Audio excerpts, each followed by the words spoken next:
Hello বন্ধুরা, আপনারা সবাই কেমন আছেন? আজ আমি দেখাবো ডিমের একটা রেসিপি। এই গরমের দিনে খুব হালকা করেই দেখাবো, বেশি মশলাপাতি দেবো না।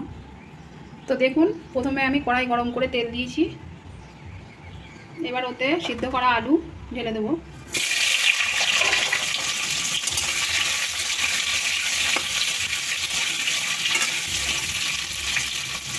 আলুগুলো ভেজে তুলে নিয়ে তারপরে ডিমগুলো ভেজে নেব। এবার আমি আলুগুলো তুলে নেব।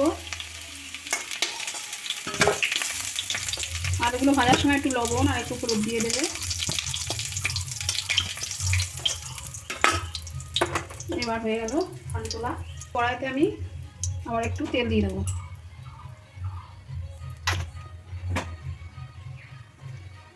তেলটা একটু নাড়াচাড়া করে এবার ডিমগুলো দিয়ে দেবো।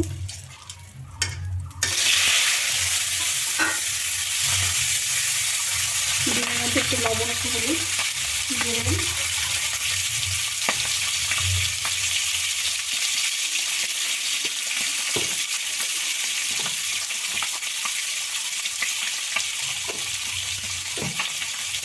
ডিমটা ভেজে তুলে নেব। এবার ডিমটা ভাজা হয়ে গেছে, আমি তেল থেকে তুলে নিলাম।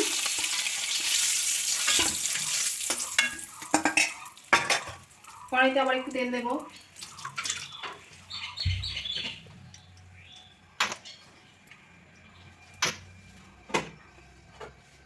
তেলটা একটু নাড়িয়ে চাড়িয়ে ওতে আমি দিয়ে দেবো গোটা গরম মশলা ফোড়ন,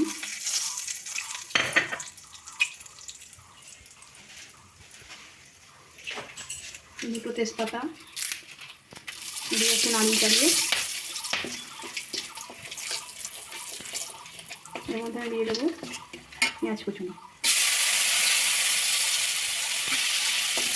পেঁয়াজটা একটু ভাজা ভাজা হলে আবার বাদবাকি মশলা নিয়ে পেঁয়াজটা আমার লাল লাল করে ভাজা হয়ে গেছে। এবার এর মধ্যে আমি টমেটো দিয়ে দেবো কুচুনো।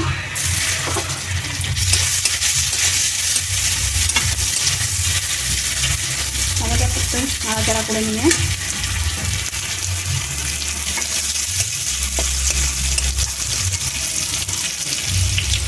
এবার লবণ দেবো একটু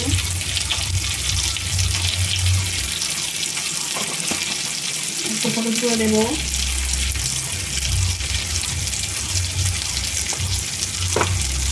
কাশ্মীরি লঙ্কার গুঁড়ো দেবো,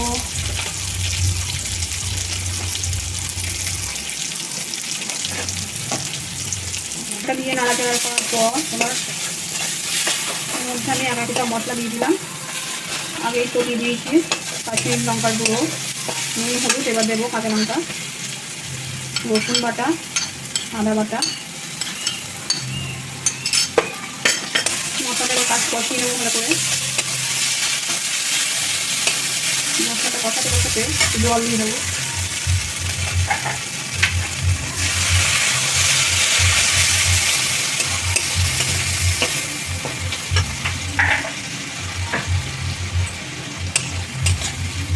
মশলাটা ভালো করে কষানো হয়ে গেলে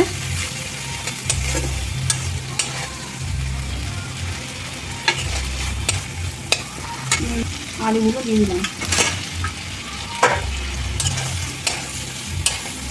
আলুগুলো দিয়ে আবার কষিয়ে নেব।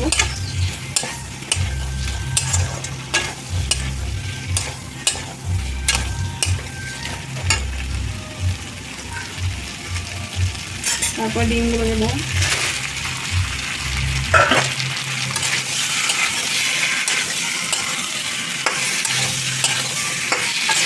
ডিমগুলো দিয়ে একটু কষাবো। ডিমটা ভালো করে কষানো প্রায় হয়ে গেছে। এবার আমি এর মধ্যে উষ্ণ গরম জল ঢেলে নেব।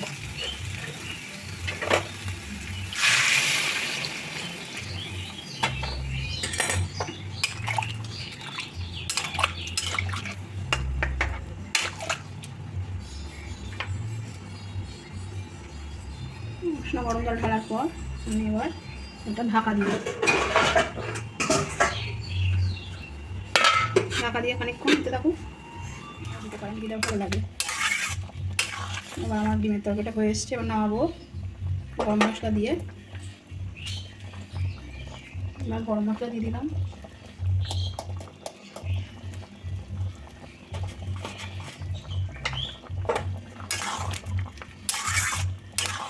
ডিমের তরকারি শেষ পজিশন। দেখো কেমন লাগছে বন্ধুরা।